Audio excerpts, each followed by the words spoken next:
오늘 고린도전서 네 번째 우리 세 가지 유형의 사람들에 대해서 함께 말씀을 보려고 합니다. 지난주에 제가 말씀을 보면서 바울이 예수 그리스도와 십자가의 도, 이 복음을 전하면서요 어땠다고 그랬습니까? 두렵고 떨리고 막 그랬다고 그랬어요. 왜 그랬다고 그랬습니까? 이 말씀을 외쳐도 예수가 그리스도인 이 복음을 외쳐도 그것을 깨닫고 순종하는 사람들이 고린도 교회에 많다고요, 적다고요? 적기 때문에, 소수이기 때문에 안타까움과 또 그러한 이 메시지에 대해서 이 생각을 하면서 자신이 이 교회를 생각하면서 마음이 약해지기도 하고 두렵기도 하고 떨림으로 이 메시지를 전했다 그랬습니다. 그러면서요 바울이 1년 6개월 동안 고린도 지역에서 복음을 외치면서 이 복음을 외치는데, 십자가의 도를 외치는데 다른 거 섞지 않고요. 그런데 정말 이것을 온전히 깨닫는 사람들이 그 교회 안에 소수이고, 이 문제를 가지고 얼마나 기도했겠어요. 목회자가 기도하는 것은 무엇이겠습니까? 성도가 잘 되는 것이에요. 그런데 세상적으로만 잘 되는 것이 아니라 믿음 안에서 자라고요, 영적으로 성숙하는 것을, 목회자는 그것을 위해서 기도하겠죠. 바울은요 선교사지만 동시에 복음을 외치면서 그 복음의 씨가 사람들에게 떨어져서 잘 자라고 열매를 맺기 위해서 날마다 기도하는데, 기도하는 거 또 붙들고 염려하고 이 모든 것보다 실질적으로 그 고린도 교회 안에 무슨 메시지가 들려왔습니까? 문제가 있다는 메시지가 계속 들려와요. 바울이 얼마나 아프겠어요. 그런데 이것을 알고 있었고, 또 이 고린도 교회의 문제를 풀어나가면서 또 이 문제를 가지고 하나님 앞에 기도하면서 성령께서 이 중요한 원리들을 깨닫게 해주셨다는 것입니다. 지금 2000년이 지난 이 교회의 이 교회의 흐름 속에 항상 이런 것이 있는데, 오늘 이 바울이 성령을 통해서 깨닫고 저희들에게 증거해 주시는 말씀이 뭐냐? 세상 가운데는요 세 종류의 사람이 있고요, 그대로 이 세 종류의 사람들이 또 교회 안에도 동일한 모습으로 있다는 것입니다. 그래서 우리가 크게 세 종류의 사람, 이 교회 안에서 보이는 우리 세 종류의 사람들 한번 보려고 합니다. 첫 번째는요 육에 속한 사람이에요. 첫 번째, 세상 가운데도 그렇고요, 세상에 있는 사람들이 교회에 들어와 있으니까 육에 속한 사람이라는 것이 있는데요, 영어로 보면 natural man이에요. 무슨 말인가? 우리 고린도전서 2장 14절 한번 우리 같이 다시 읽어볼까요? 고린도전서 2장 14절입니다. 같이 읽습니다. 시작. 육에 속한 사람은 하나님의 성령의 일을 받지 아니하니 저희에게는 미련하게 보이니 또 깨닫지도 못하나니 이런 일은 영적으로야 분변함이니라. 육에 속한 사람이다. 그냥 쉽게 얘기하면요 세상 사람들입니다. 세상 사람이고요, 세상 사람들에게는 예수 그리스도가 없기 때문에 구원이 없죠. 또 우리가 이집트의 얘기를 보면요, 모세 때 어디에 살던 사람이에요? 애굽에 살던 사람. 이번 달에 무슨 책 묵상하셨습니까? 어디요? 성경에 다니엘서를 묵상했는데, 다니엘이 어디 살았습니까? 주로 바벨론에. 그러면요 바벨론에 사는 사람들, 바벨론에 사는데 누구를 알지 못해요? 예수 그리스도를 알지 못하고, 또 예수님이 왜 나를 위해 십자가에 죽으셨는지를 전혀 모르는 사람들, 그것이 이 세상 가운데 제일 많은 사람들이죠. 우리도 원래 그런 사람 아니었습니까? 우리도 태어나면서부터 모태신앙이다 그러지만 태어나면서 예수 그리스도 그러고 태어났습니까? 태어나면서 울 때요, 우리 엠마도 태어났는데 태어나면서부터 할렐루야 그러고 애들이 태어납니까? 아니잖아요. 그냥 울면서 태어났죠. 태어날 때 이렇게 손을 꽉 쥔다고 해요. 왜 집니까? 세상은 내 거다 하고 태어나요. 그러니까 이 세상에 속해 있는 사람, 저희들이었는데요, 예수님과 전혀 상관이 없습니다. 좀 기분 나쁜 소리긴 되지만 예수 그리스도의 그 영이 없으면, 성령이 없으면 우리 안에 누가 영향을 줍니까? 사단의 영, 마귀의 영을 저희가 받는데요. 그러니까 그 영적으로 얘기하면 사단의 영을 갖고 있는 사람들, 이것이 세상 사람들의 모습이요, 세상 가운데 사는 사람들. 그런게 뭐라고 되어 있습니까? 육에 속한 사람은 성령의 일을 받지 아니하나니 저에게는 미련하게 보이며. 뭐가 미련해 보인다는 거예요? 뭐가 미련해 보인다는 것입니까? 예수를 믿는 게 미련해 보인다는 거예요. 바울이 고린도에서 무슨 메시지를 전했다고요? 지난주에 여러분들 다 잊어버리셔도 이건 꼭 기억하셔야 돼요. 바울이 전한 메시지 두 가지. 예수 그리스도와 십자가에 못 박히심. 아유, 어렵게 생각하지 마십시오. 예수가 누구신가? 그 다음에 예수님이 왜 십자가에 못 박히셨나? 그것을 전했는데 그것이 누구의 눈에는요? 세상 사람들에게는요? 미련해 보인다는 거예요. 그러면 잘 생각해 보십시오. 세상 사람들의 눈에는 주일날 교회에서 이렇게 섬기는 것이 미련해 보이겠습니까? 지혜롭게 보이겠습니까? 미련해 보여요. 그러니까요, 핍박을 하는 거예요. 교회 가면 뭐가 나오냐? 교회 가면 밥 나오는데요. 제가 일주일 동안 이런 얘기 안 드리려고 그랬는데요. 바울은 이런 얘기 안 했대요. 저는 조금 부족해서 일주일 동안 떡볶이 생각이 났습니다. 아시는 분만 아세요. 아니, 이건 지난 얘기고요. 아니, 교회 가는 게 미련해 보이고요. 예수님 믿는 게 미련해 보이고, 또 뭐에다가요? 세상에 가장 소중한 걸 어디다 갖다 드립니까? 교회에다 드리고요. 선교지에 드리고요. 하나님께 드리고요. 이러니까 미련해 보인다는 거예요. 그 이유가 무엇입니까? 왜 우리가 교회에 가장 중요한 시간을, 우리의 시간과 물질과 이것을 교회에 드리는 것이 아니라 사실 누구에게 드리는 거예요? 하나님께. 무엇을 위해서요? 바울이 전한 예수 그리스도와 그 십자가의 도가 증거되도록, 그렇게 그게 사용되도록, 그래서 교회가 잘 사용할 수 있도록, 또 우리의 헌신이 아름답게 사용할 수 있도록 드리는 건데, 사람들의 눈에는 그것이요 미련해 보이고, 그 다음 뭐라고 되어 있습니까? 깨닫지도 못한다 되어 있습니다. 아무리 연구해도요 깨달아지지 않는다는 얘기예요. 이건 사람이 연구하고 관찰해서 깨달아지지 않습니다. 그런데 이런 사람들이 더 많다, 더 적다. 세상엔 당연히 이런 사람들이 많으니까요. 그러니까 저희가요, 예수님을 진짜 믿고, 그 다음에 그 십자가의 길을 걸어가는데 핍박이 없고 어려움이 없으면 문제가 있는 거다, 없는 거다? 헷갈리시죠?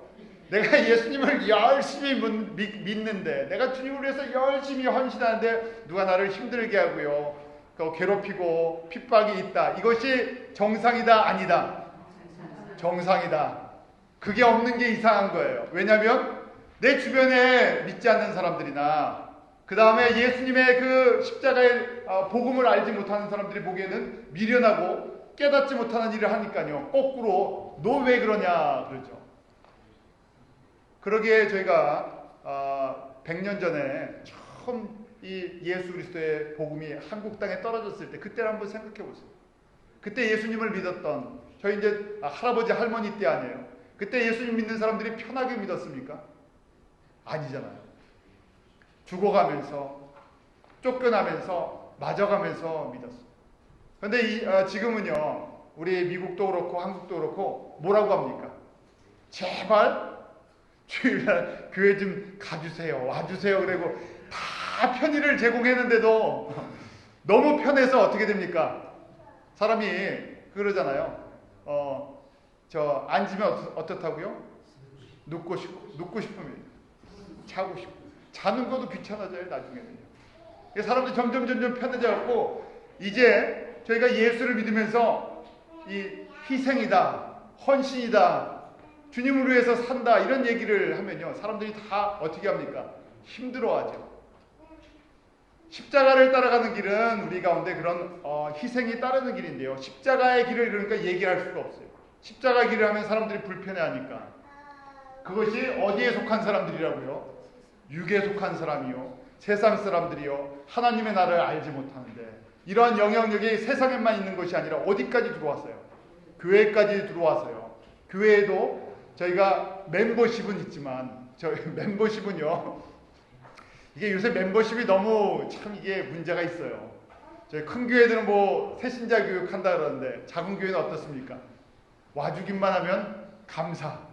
그러니까요, 무슨 멤버십을 교육한다고 이거 되는 것이 아니죠. 자, 이렇게 육의 사람들이 많죠. 그 다음에 육의 사람들의 특징은요, 세상의 지혜를 가진 사람입니다. 2장 6절에 보면 이 세상의 지혜가 아니요 또 이 세상에 없을 가문의 지혜도 아니요 하나님의 사람은 세상의 지혜, 관원들의 지혜를 갖지 않는데 이 육에 속한 사람들, 내추럴한 사람들, 그 하나님을 알지 못한 사람들은 세상의 지혜, 관원이니까 뭐 지도자들이나 그 다음에 사장님들이나 세상에 그 영향력 있는 사람들의 세상 사람들은 그런 지혜를 갖고 있어요. 제가 이 말씀 보면서 우리는 많은 시간들을 무슨 지혜를 가지려고 애를 씁니까? 이 세상의 지혜. 관원들이다니까요. 저희가 이제 좀 쉽게 하면 뭐 리더십 포럼이나 리더십 트레이닝이에요. 근데 세상적인 리더십 그 트레이닝을 하면 사람들이 많이 모이는데요. 예수 그리스도를 따르는 제자의 길을 따르는 그걸 하면요. 공짜로 가르쳐줘도 안 옵니다. 세상의 리더십 트레이닝은요, 여러분들 다 미리 예약하고요, 돈 내야 가서 듣는데, 예수님을 따르는 가장 좋은 길은 아무리 얘기를 해도 사람들이 듣지 않아요. 제가 가만히 저도 생각해 보니까 아이들이 초등학교 때부터 대학교까지 교육을 몇 년을 받습니까? 최소한 12년에다 4년 하면 얼마예요? 16년이에요. 16년 동안 특히 미국에서 이 대학교 학비는 굉장히 비싸잖아요. 16년 동안 학비, 비용, 시간, 그 다음에 에너지 다 하면요. 어떻겠습니까? 뭐 집 한 채 값 이상이겠죠. 엄청난 거예요. 세상의 지혜와 관원들의 지혜를 얻기 위해서 이렇게 엄청난 투자를 하는데 정말 내가 하나님의 지혜를 얻기 위해서 얼마나 많은 시간과 또 정성을 갖고 있는지. 왜냐하면 실질적으로 세상에서 성공한 사람들의 그 말이 더 영향력이 있기 때문에 그렇지 않습니까? 세상에서 저렇게 했더니 잘 되더라 하는 이야기는 사람들이 귀에 관심을 갖고 듣는데요. 내가 예수님을 이렇게 잘 믿는 그런 이야기들은요. 별 사람들이 관심이 없어요. 그만큼 이 세상에 속한 육의 사람들의 영향력과 세상의 지혜가 얼마나 더 우리 가운데 가깝게 실질적인 영향력을 미치고 있는지 보게 됩니다. 또 보면요. 세상의 영을 가진 사람들이요. 누가요? 육에 속한 사람들입니다. 12절에 보면 우리가 세상의 영을 받지 아니하고 라고 되어 있는데 거기 보면 The Spirit of the World라고 되어 있어요. 이 세상의 영을 이 세상 사람들은 갖고요. 이 세상의 것을 보고 이 세상의 것을 다 추구하는 사람들이라는 것입니다. 이것이 세상 사람들의 특징이에요. 자, 그 다음에 두 번째는요. 우리 영에 속한 사람, Spiritual Man인데요. 영에 속한 사람이 무엇인가? 고린도전서 2장 15절 한번 우리 같이 읽어볼까요? 고린도전서 2장 15절입니다. 시작. 신령한 자는 모든 것을 판단하나 자기는 아무에게도 판단을 하지 아니하니라. 신령한 자다. 그러면 spiritual man이라고 되어 있죠. 영에 속한 사람. 신령하다는 것이 무엇인가? 내가 한국 사람들은 도 닦는 거에 관심이 있잖아요. 제가 예수님을 모를 때 고등학교 때 그 도 닦는 책에 좀 관심이 있었어요. 왜냐 그때 그런 책이 유행했었어요. 정신세계사였고 어떻게 하면 이 도인같이요. 이 좀 새로운 세계를 좀 볼 수 있을까? 그래서 그런 책들을 보는데 이때 신령한 것은요. 내가 돌을 닦는다고 한국식으로요. 뭐 산속에 들어가서 뭐 기도원에 들어가서 그래서 신령해지는 것이 아니라 누가 다스리는 사람입니까? 성령께서 내 안에 계신 것. 성령께서 나를 다스리는 사람을 우리 신령한 사람이라고 이야기하는데요. 고린도전서 2장에 지금 계속해서 신령한 자가 어떠한 사람인지에 대해서 우리에게 그 특징들을 설명해 주고 있어요. 그냥 쉽게 얘기하면요. 신령한 사람은 예수의 영을 받은 사람, 십자가의 메시지를 받은 사람, 예수님이 나의 주, 나의 그리스도라고 믿음으로 고백한 사람, 그리고 그 길을 기쁨으로 따라가는 사람들인데요. 한번 보죠. 첫 번째는 온전한 자들이다. 좀 머추어하다고 얘기하는데요. 고린도전서 2장 6절 우리 한번 같이 읽습니다. 시작. 그러나 우리가 온전한 자들 중에서 지혜를 말하니 이는 이 세상의 지혜가 아니고 또 이 세상에 없을 자만의 지혜도 아니라 온전하다, 머추어라고 되어 있는데요. 다른 얘기로 하면 성숙하다. 성숙하다. 우리가 그냥 보통 사람 보고 저 사람 성숙하다 할 때 어떤 분을 보고 성숙하다 그래요? 어린애 보고 성숙하다 그러면 좀 뭐라 그럽니까? 애늙은이라고 이야기하죠. 왜냐면 몸도 커야 되고 생각하는 것도 그렇고 모든 것에 보면 이제 어른의 남들을 배려하고 그릇이 인격도 어느 정도 다 돼 있고 그러면 저 사람 보고 성숙하다 그렇게 얘기했잖아요. 성경적으로 봐도 우리가 영적으로 봐도 이 예수를 믿고 예수님과 많이 닮은 사람, 그러니까 저희가 생각하는 것도 예수님처럼 생각하고 마음 가진 것처럼 저 사람 보면 예수 잘 믿는 분이다. 저 사람 보면 내가 정말 존경스럽다. 모든 면에서 생활 속에서나 신앙 속에서나 난 저분 참 닮아가고 싶다. 그런 온전한 이걸 온전하다 그래요. 자, 또 그 다음에 보죠. 하나님의 지혜를 받은 자다 되어 있죠. 제가 읽겠습니다. 고린도전서 2장 7절에 보면 오직 비밀한 가운데 있는 하나님의 지혜를 말하는 것이니 곧 감추었던 것인데 하나님의 우리의 영광을 위하사 만세전에 미리 정하신 것이다. 하나님의 비밀을 가지고 깨닫는 사람을 신령한 사람이다. 이렇게. 하나님의 비밀이 무엇입니까? 예수 그리스도. 예수 믿고 구원받는 것. 성경이 하나님의 비밀에 대해서 증거하는 것이죠. 성경은 다른 이야기가 아니라요. 하나님의 비밀이 무엇인지를 이야기해요. 여러분들 구약을 보면 구약을 읽게 되면 예수 그리스도가 정확하게 보입니까? 안 보입니까? 구약에 보면요. 예수님이 선명하게 나타나요? 안 나타나요? 안 나타나니까 여러분들이 공부하는 거 아닙니까? 저희가 구약을 공부하잖아요. 왜냐하면 구약 시대 때는요. 예수님이 하나님의 아들이 인간의 몸으로 이 땅에 오실 것을 예언하는 말씀이기 때문에 이 부분이요. 감춰져 있었어요. 선지자들이나 아주 특별한 하나님의 사람들에게만 이것이 들리고 보였죠. 대부분의 사람들에게는 감춰져 있어요. 여러분들이 그러기에 다니엘서를 묵상하지 않습니까? 다니엘서를 묵상했는데 다니엘이 아무리 이야기를 해도 대부분의 사람들은 다니엘이 하는 얘기가 무슨 이야기인지 못 알아들어요. 그럼 다니엘은 어떻게 그것을 알았습니까? 하나님께서 가르쳐 주셨어요. 그래서 우리가 이걸 예언이다. 그래서 뭐에 대해서 가르쳐 주셨냐? 예수 그리스도와 하나님의 나라가 어떻게 이 땅 가운데 이루어질 것인지에 대해서 보여주십니다. 그래서 우리가 이것을 하나님의 지혜다. 하나님의 지혜는 무엇인가? 예수 그리스도. 그래서 이제 바울이요. 다른 것을 증거한 것이 아니라 무엇을 증거한 것이라고요? 하나님의 비밀을 증거해 줍니다. 근데 문제는 하나님의 비밀을 증거했는데 대다수의 사람들은 깨닫지는 못한다는 거죠. 예수님이 십자가에 나를 위해서 죽으신 걸 아는데 그 단계를 넘어서서요. 성숙함으로 온전함으로 나가지도 못하고요. 비밀을 알고요. 그 비밀이 너무 값진 것이라는 것을 잘 이해가 되지 않는다는 얘기. 그래서요. 퍼센테이지 얘기하면 별로 안 좋아하시겠지만 일반적으로 이 신령한 사람들이 교회에 많다고요? 적다고요? 소수라고. 어디에 소수였습니까? 저희가 지금 묵상하는 공부하는 고린도 교회 보니까 소수라는 것이에요. 그런데 이 사람들은요. 깨닫고 나서는 어떻게 됩니까? 삶이 180도 바뀌는 거예요. 예수님을 몇 년을 믿었냐 하는 것이 중요한 것이 아니라 삶이 완전히 바뀌어버렸어요. 그래서 바울을 따르기 시작합니다. 지난주에 잠깐 말씀 나눴죠? 대표적인 사람이 같이 살고 같이 일했던 누굽니까? 브리스길라 아굴라. 그러니까 여러분들 나중에 영어 이름 바꾸시려면요. 특별히 브리스길라 좋은 이름이에요.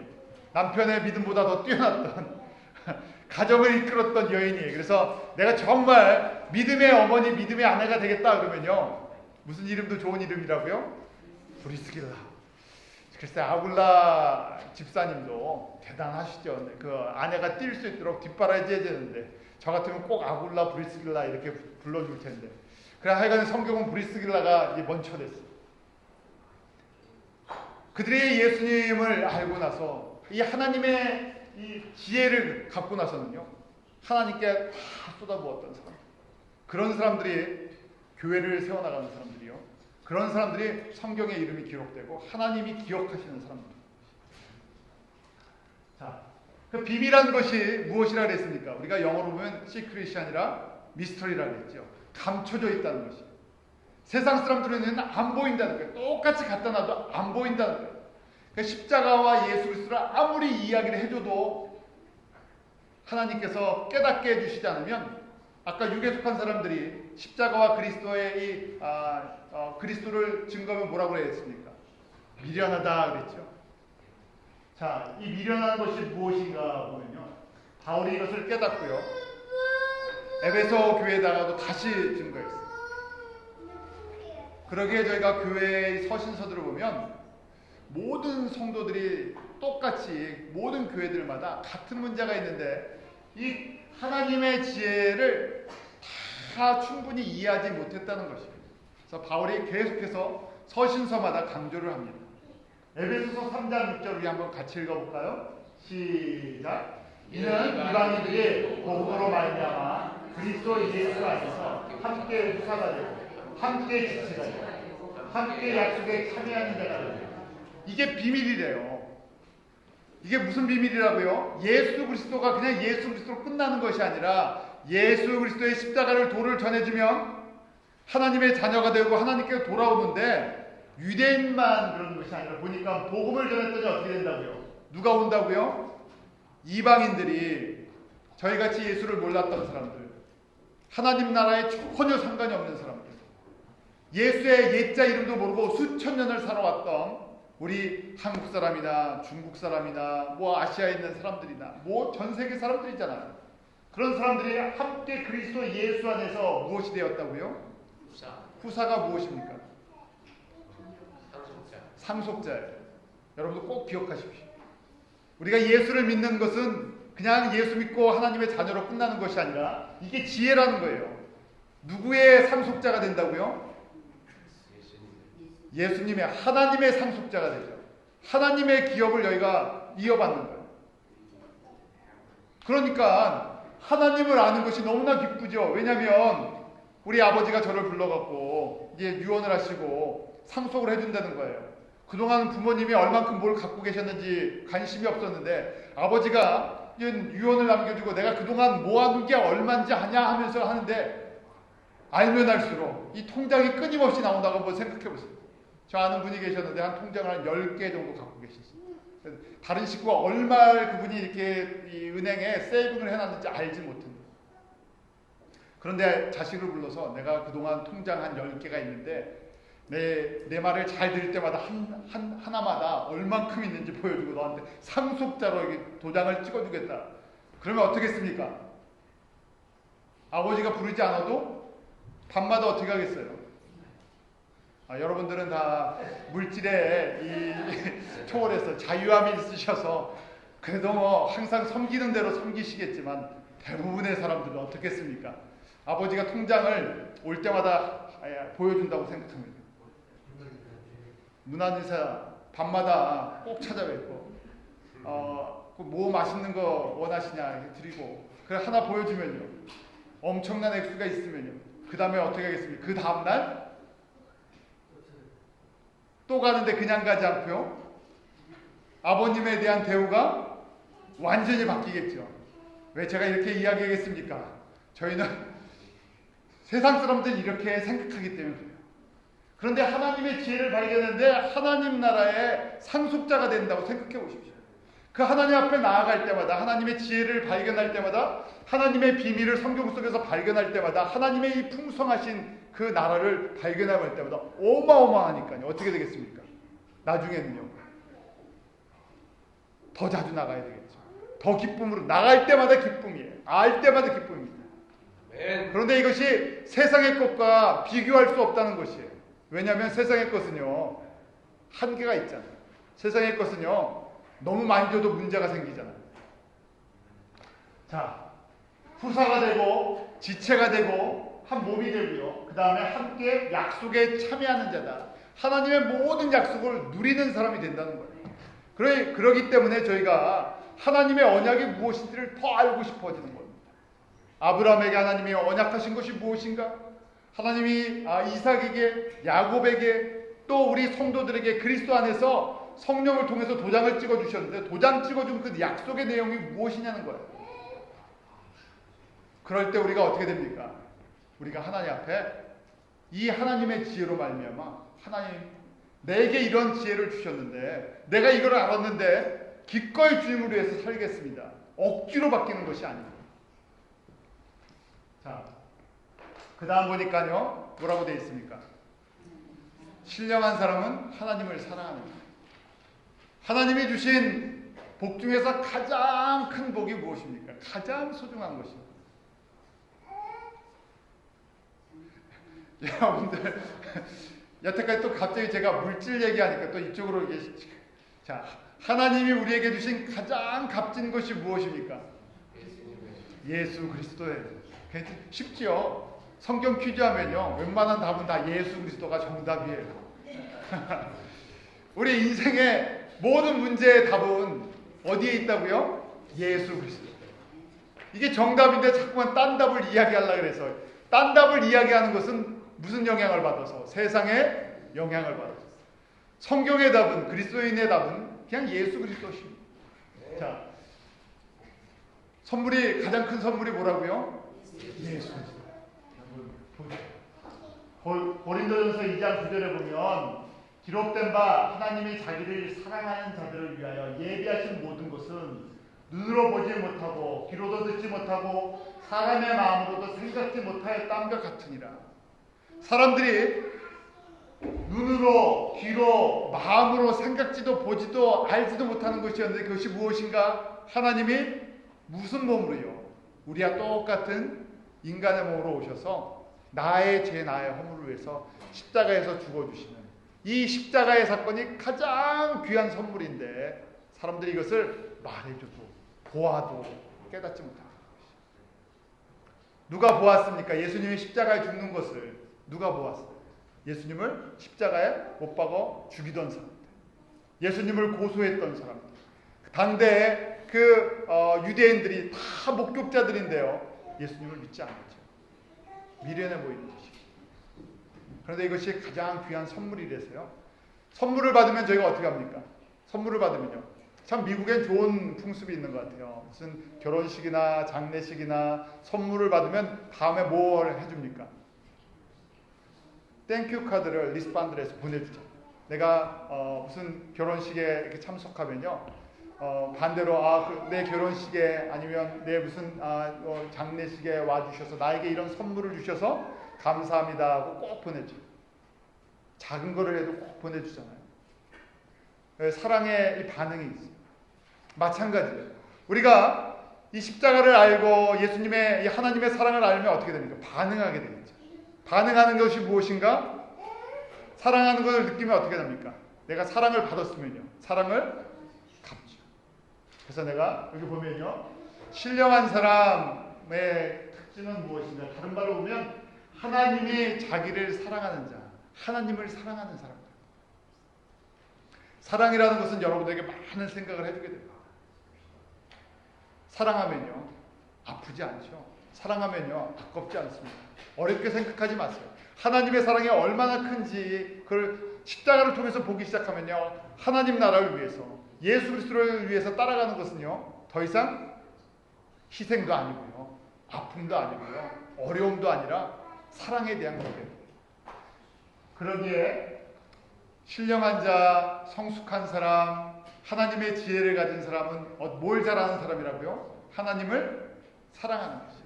자, 여러분들 하나님을 사랑하면 어떻게 표현이 되겠습니까? 하나님을 사랑하는 사람은 어떻게 알 수 있어요? 저희가? 전하죠. 또 어떻게 우리가 하나님, 이 사람 정말 하나님 사랑하는 사람 같다 하고 우리가 느낍니까?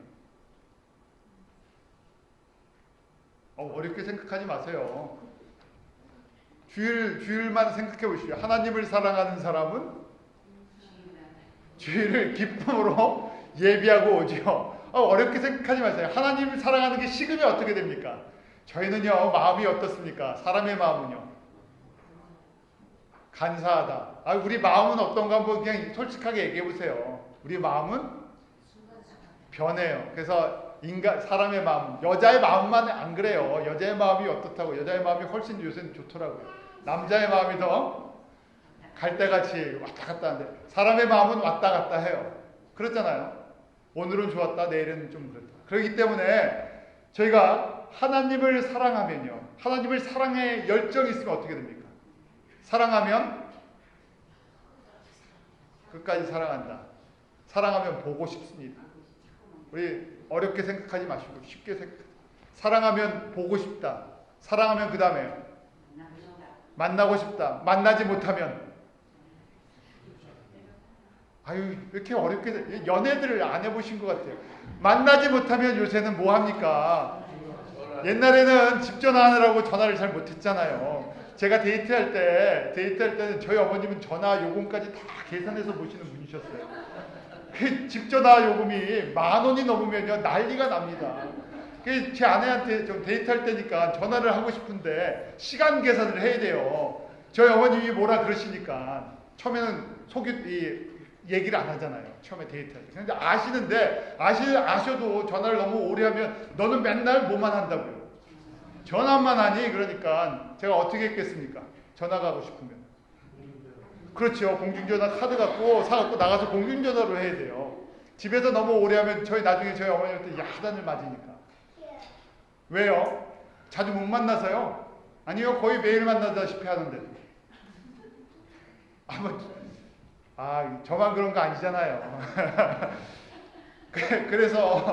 그래서 여러분들 지금도 그러시잖아요. 요새 얼마나 편합니까? 아무 때나 어디서나 그냥 플랫 레이스로 40불, 50불 내시면 누구나 통화하실 수. 미국 내 모든 전화가 다 50불이면 다 이렇게 프리잖아요. 왜? 목소리에도 듣고 싶고 어떻게 지내는지 알고 싶고 뭐 하나 궁금하고. 사랑하면 관심이 가져진다. 근데 누구를 이렇게 사랑한다고요? 예수님을요. 그러니까 예수님을 사랑하는 방법이 이런 거예요. 보고 싶고 듣고 싶고. 그러니까 죄송합니다. 맨날 목사는 이런 얘기만 해갖고요. 사랑하니까 뭘 보게 돼요? 목소리를 들어야 되니까요. 어떻게 해요? 성경 보고 그 다음에요. 찬양하고 그 다음에요. 기도하고. 기도는 뭐라고 합니까? 기도는 호흡이다. 또 영적인 대화다. 다 하시잖아요. 그렇죠? 그래서 이걸 제가 이렇게 보면서 아이들도 그렇고요. 처음에는 훈련을 시키다고 이렇게 좀 강제적으로 하잖아요. 그런데 성인이 다 컸는데 이게 매를 든다고 강제로 시킨다고 됩니까? 안 됩니까? 안 되죠. 뭘 깨달아야지. 하나님의 사랑을 알면요. 하지 말라 그래도 하고 싶어지죠. 여러분 이런 은혜가 있기로 합니다. 제가 뭐라 그랬어요? 이것이 사랑이 되게 은혜. 참 이걸 다 표현할 수 없는 건데 이걸 가리켜서 되는 것이 아니라 무엇이라고요? 은혜. 여러분들 다 아시잖아요. 저도 알고 다 아는데 교회 다니는 사람 다 알잖아요. 그런데 이게 내 뜻대로 안 되는데 하나님께서 뭘 주셔야 돼요? 은혜를 주셔요. 여러분들이 하나님이 어떤 은혜 주시라고? 돈 잘 버는 은혜도 받아야 되지만 하나님 사랑하는 은혜가 있으면 나머지는 다 쫓아오는 것이죠. 다 끝난 것 같아요. 이거 아는 게 제일 중요하고 이거 실천하는 게 제일 중요하죠. 자, 그러기에 에베소서 2장 8절 이렇게 바울이 다시 증거합니다. 우리 한번 같이 읽겠습니다. 시작. 너희가 그 은혜를 인하여 믿음으로 말미암아 구원을 얻었나니 이것이 너희에게서 나는 것이 아니요 하나님의 선물이다. 여기 보면요. 처음에 제일 중요한 것이 믿음이 아니라 뭐라고 되어 있냐면 it is by grace. 은혜다 하는 것이에요. 뭐가요? 내가 예수 그리스도의 십자가의 도를 듣고 믿은 것이 뭐라고요? 하나님의 은혜다. 이 자리에 앉아 계신 것이 하나님의 은혜입니다. 내가 기도할 수 있는 것이 하나님의 은혜예요. 그러니까 제가 이런 말씀 드렸는데요. 모든 일에 뭘 붙이시라고요? 하나님의 은혜입니다. 이거 훈련하시기 바랍니다. 인정하는 거예요. 내가 건강한 것도 하나님의 은혜. 예쁜 딸을 낳은 것도 하나님의 은혜예요. 임신을 한 것도 하나님의 은혜. 나에게 어려움이 와도 하나님의 은혜. 왜요? 넘어서 하나님은 어떤 분이시기 때문에. 하나님은 선하신 분이시기 때문에. 하나님 나에게 그 아들을 아낌없이 주시도록 나에게 모든 것을 베풀어 주시고 내가 가장 잘 되기를 원하시는 선하시고 인자하시고 사랑이 많으시는데 모든 것을 포기하시면서 주시는 사랑이 있기 때문에 우리가 환경을 보고 조건을 보고 은혜가 있다가 없다 그러는 것이 아니라 그래서 저희가 훈련하는 것이죠. 고백하는 것입니다. 매 순간마다 by the grace, 하나님의 은혜입니다. 여러분들 이것이 지금부터 주님 앞에 서는 날까지 계속해서 여러분들 고백하시기 바랍니다. 우리 한번 이런 은혜가 여러분에게 있기를 원합니다. 예, 통일해야죠. 자, 또 다른 분이니까요. 이제 이 신령한 사람을 뭐라고 하니까 이 고린도전서 2장 16절에 무슨 마음을 가진 사람? 그리스도의 마음을 가진 사람. 이것도 우리가 생각해 볼 수 있어요. 사랑하게 되면요. 어떻게 됩니까? 닮아가요. 진짜 사랑하는 사람이 있으면 나를 생각하니까 그 사람을 생각해요. 그 사람을 생각해요. 그래서 부부가 닮아간다. 그 다음에 저 사람이 무슨 생각하는지 다 그러잖아요. 그리고 이제 누구의 마음을 갖는다? 사랑하는 사람의 마음을 갖는다. 사랑하는 사람, 우리가 하나님을 사랑하면 누구의 마음을 갖는다고요? 하나님의 마음을 갖는데 하나님의 마음은 누구를 통해서? 성령을 통해서 우리 가운데 전달되는 거예요. 그러니까 내 마음으로 기도하면요 나를 위해서 기도하잖아요. 그런데 예수님의 마음으로 기도하니까 눈을 감으면 어디가 생각나겠어요? 예수님이 어디에 관심을 갖고 있는지 생각이 납니다. 기도하려고 그러니까 무슨 기도가 생각이 나겠어요? 예수님이 바라보시는 것들이 생각이 나요. 그러니까 저희가 우리가 선교지를 바라보고 또 거기 있는 교회들이나 또 연약한 성도들이나 작게는 고아원에 있는 아이들부터 우리랑 얼굴도 본 적도 없는데 그게 생각나는 게 왜 그렇겠습니까? 왜 그런 것이 생각이 나겠어요? 동영상을 봐서요? 물론 동영상 한번 보면요 한 하루 이틀 생각나죠. 그렇지만 그것이 왜 생각이 나겠습니까? 예수님의 마음을 가질 때 성령께서 눈을 감으면 그것을 보여주시고 또 보여주시고 또 보여주시고 여러분 가운데 요새 눈을 감고 기도할 때 무엇이 보이는지 내가 자꾸만 보이면 뭡니까? 내가 아직도 내 마음의 주인이 나라는 거예요. 눈을 감을 때마다 무엇이 생각이 나는지 여러분에게 이건 기도 제목이죠. 요새 그 뉴스를 보면요 북한에 대한 뉴스가 많이 나오잖아요. 가끔 동영상이나 아니면 무슨 뉴스나 보면요 북한에 있는 우리 같은 동포인데 동족들인데 저희가 지난 한두 달 전에 그 북한에 대한 동영상 보았잖아요. 무엇 봤습니까? 거기서 평양대부흥이 시작됐던 1903년 1907년 평양대부흥이 시작했던 그곳인데 그냥 완전히 어둠의 세상이 돼버렸어요.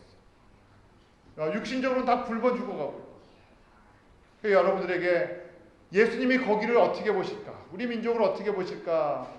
이런 은혜가 임하기를 원합니다. 그럼 기도할 수밖에 없어요. 선교지를 위해서. 기도할 수밖에 없죠.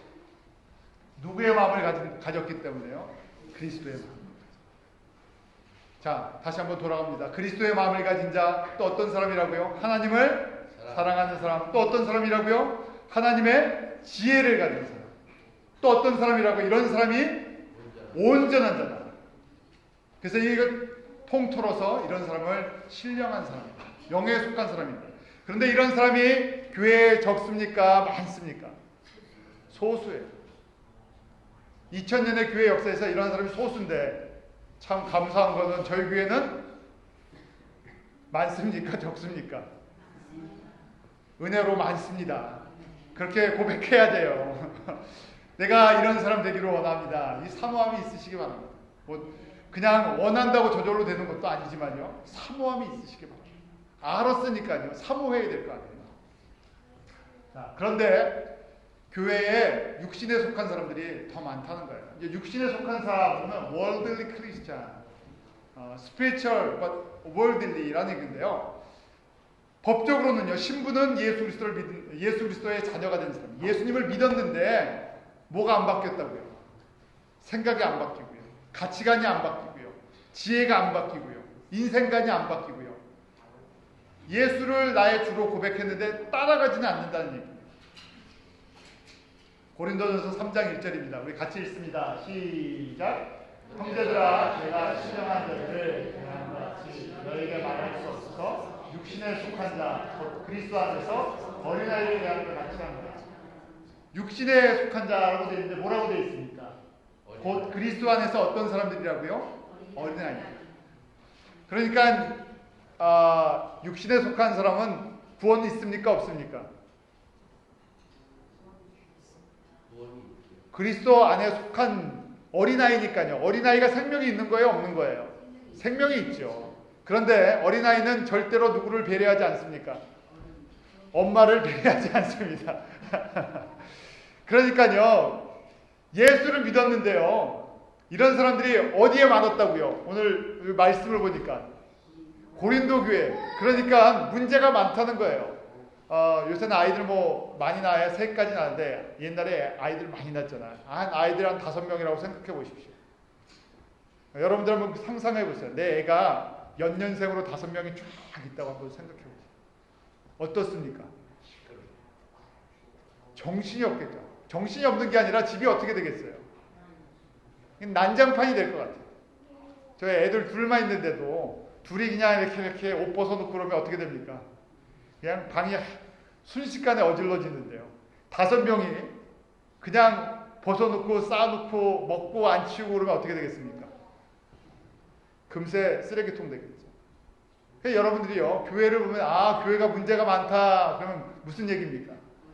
어린아이가 많구나, 우는 애가 많구나. 그 다음에 뭐 애들은 먹고 뭐 합니까? 그 다음에요, 먹여놓으면요 싸잖아요.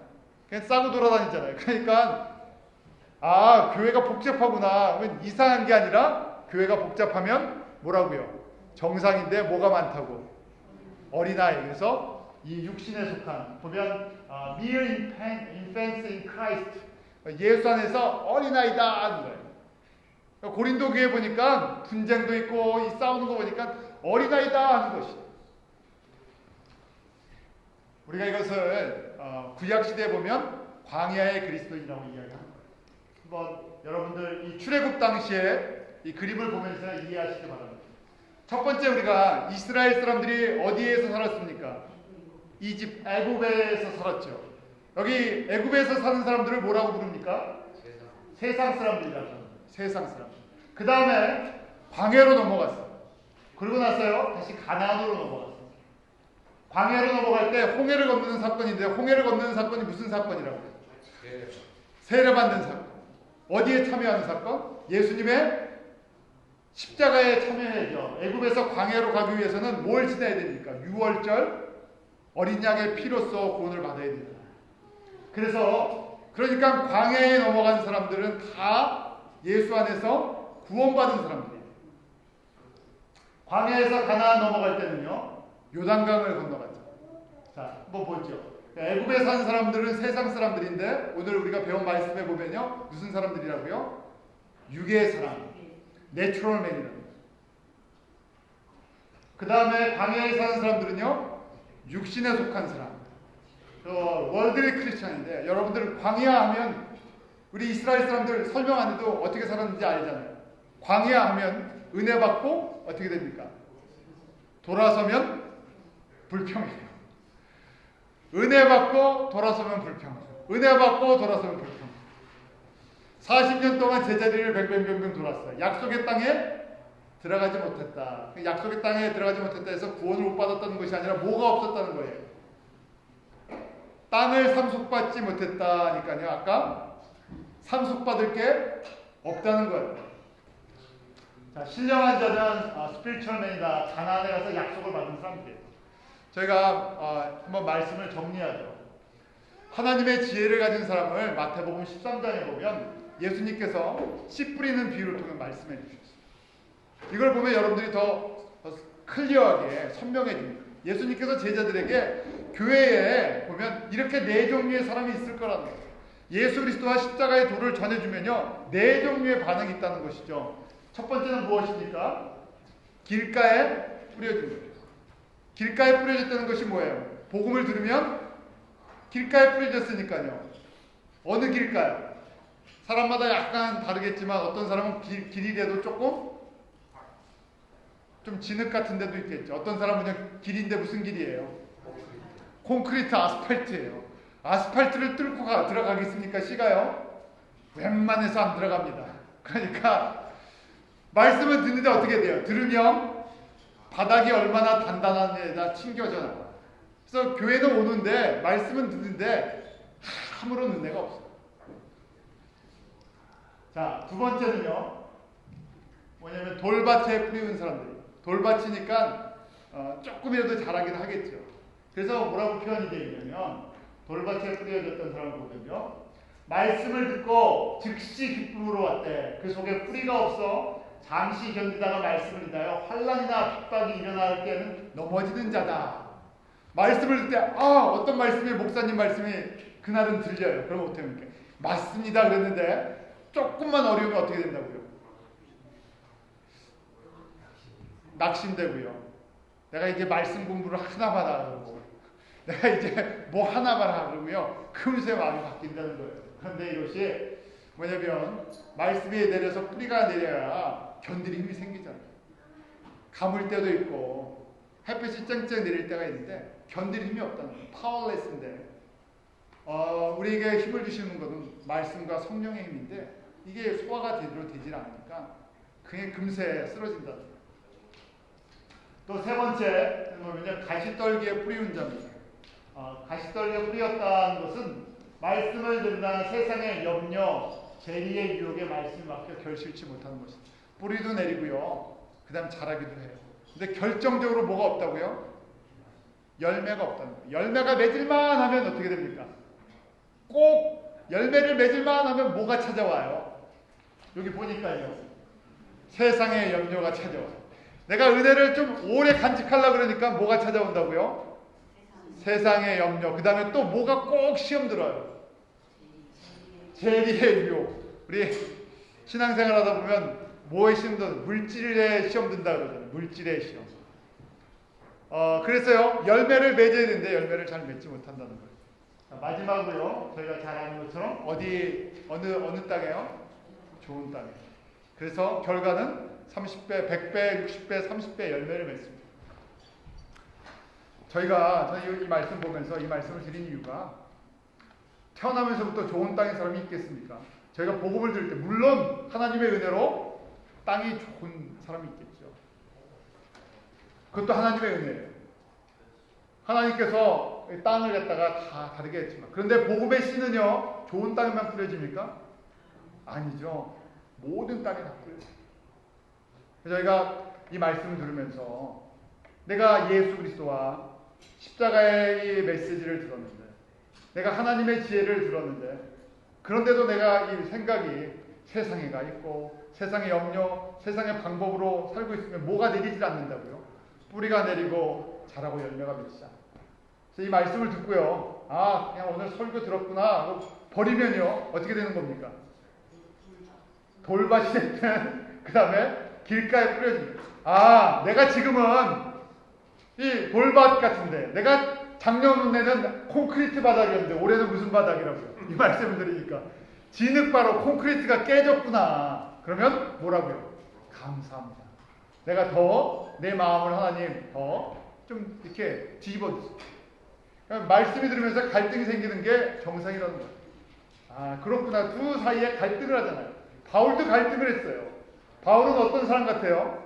우리가 이 고린도전서를 기록하고 있는 바울은요. 좋은 땅입니까? 길가입니까? 돌밭입니까? 가시밭이에요. 좋은 땅이죠. 근데 바울은요. 처음부터 좋은 땅이었습니까? 바울이 뭐 했어요? 30살까지. 예수 믿는 사람 잡아 죽이는데 앞장섰던 사람. 그러기에 바울이 자기의 과거를 보니까 자기가 뭐였다는 거예요? 죄인 중에 괴수였어요. 오늘 말씀을 보면요. 그냥 길가도 아니고요. 무슨 길가? 아스팔트 밭이라고 콘크리트 바닥 같던 사람이에요. 그러니까 자기가 그걸 깨닫고 지금 하나님이 자기를 좋은 땅이 되게 해주시고 열매 맺게 해주시니까 이 고린도 교회 성도들을 보면서 어떻게 하겠습니까? 어떻게 생각하겠어요?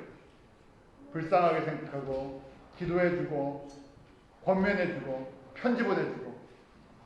우리도 마찬가지잖아요.